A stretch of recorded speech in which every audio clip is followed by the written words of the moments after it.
Welcome back. Round 5 coming up in just a moment. A grid of 47 cars and the first pole position for Lotus. This V8, which has been developed so quickly. Ian Foley, the team manager there, and Jan Lammers, the Dutch driver, sits alongside James Weaver in the best of the McLarens. So Lotus McLaren on the front row of the grid. On row 2, the Dave Price car of Bashir and Cox, and this is the 5th fastest car on row 3. That's sitting alongside in-car of Portman and Hazelmans. That's the second of the 2 Lotuses. 7th, so Lammers heading the field. And McLaren's certainly looking good, but worrying about the speed of both Lotuses. Here, confirmation of that grid. Lammers, Goodwin, Bellman, Weaver on row 1. On row 2, Bashir and Peter Cox of Holland, Gunon, Bernard and Belmondo, and the best of the Ferraris. Wallace and Griard alongside the second of those Black Lotuses, Portman and Hazelmans. And into the lead goes James Weaver, and Jan Lammers gets pushed out, maybe back to 3rd place. We'll see in just a moment. The back. The number 22 black car, the Lotus Esprit, challenging for the lead. It's Abbas. Now here's that controversial chicane. Just look how the McLarens bounce over it. See how Gunon took a wider line. And we have a change of lead. Lammers goes through. A clean move from Lammers to the corner before the pits, and Jan Lammers is the new leader as they complete lap number 2 of this 4-hour endurance race. Weaver comes out wide, but then tucks back in again. Wallace is 3rd, then it's Cox, then it's Hazelmans, then it's the best. But up front, Wallace breaks late, twitches, loses a little bit of ground. Jan Lammers already pulling away from the pursuing McLarens. But here is that Lotus. Jan Lammers crash helmet clearly seen, a puff of smoke. The team say that that's normal, not to worry about that. It does seem that the McLaren has closed up a little bit.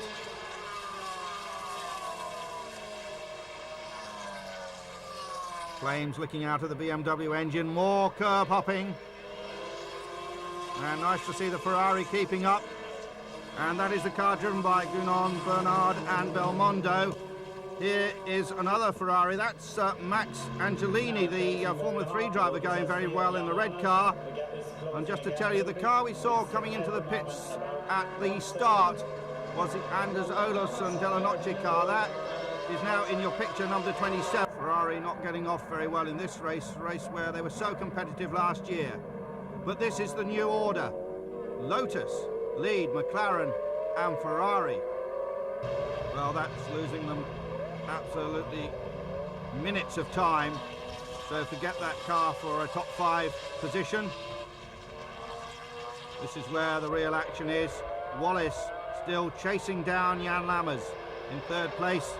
Still, it's another British driver, James Weaver.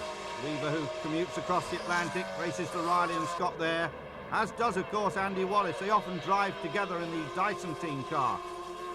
There's Peter Cox. Cox new to the series. The Flying Dutchman certainly has made the switch from touring cars to GT very well indeed. Now here's a man, Mike Hazelmans, who's used to GT cars, but normally Porsches. He raced in the German GT series last year. There's a lot of testing with the Root team at this very track. Knows it well. Is keeping up with those 4 quick cars in front of him. Excellent performance by Hazelmans.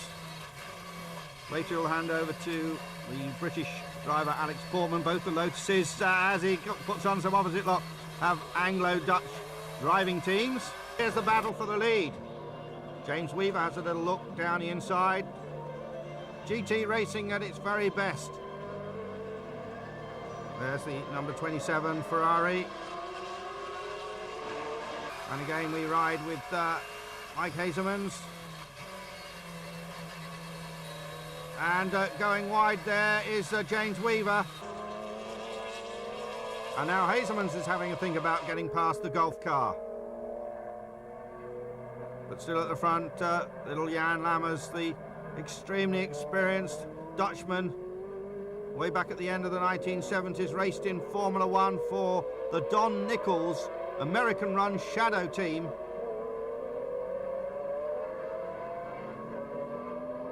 Lammers still ultra competitive. Of course, drove with Mario Andretti in the Courage and also Derek Warwick at Le Mans. That was a disappointment. Let's hope this won't be.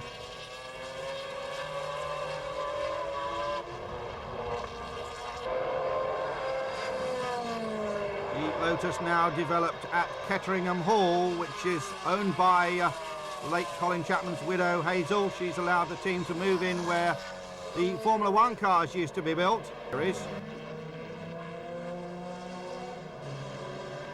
And Cox is certainly giving a very good account of himself indeed, as is this man, Hazelmans. Let's just recap the order. First Lotus, second McLaren, third McLaren. The second and third cars prepared by the Dave Price Racing Organisation. Weaver coming under constant pressure from Mike Hazelmans.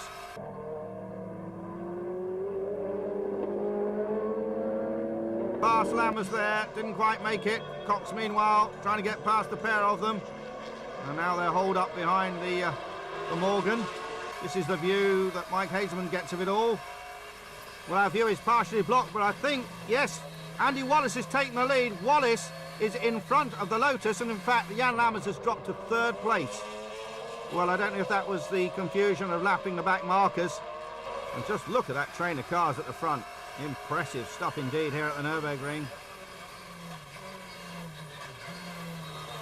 Well, Lammers almost demoted there to fourth place by the Golf car, James Weaver. Well, I wonder if there's a problem there for the Lotus. Maybe the handling has started to deteriorate. In earlier races, the car has had problems with braking, but I think that's solved now, so perhaps this is a new problem. But this is the battle at the front. Two McLarens and the one Lotus. And then the Golf McLaren keeping a watching brief, but it's very close indeed after they've all been pulled together by the pace car. More puffs of smoke from that new V8 engine. And remember, Lotus Engineering, which is what is written down the side of the car, have in the past done a great deal of work on the development of the Chevrolet Corvette. The latest Chevy Corvettes were developed by Lotus Engineering, primarily in the suspension department. Lotus always famous for their wonderful handling. A legacy of the brain of Colin Chapman, of course. Well, oh, and a big lock up there as Jan Lammers really is trying hard. Colin proud of what Lotus Engineering now achieving with this V8. Lammers comes in. There, the bright orange helmet of Chris Goodwin, experienced single-seater racer in Britain. More recently has been racing in Ferrari Owners Club Series. Has been a test driver for the Vauxhall touring car team.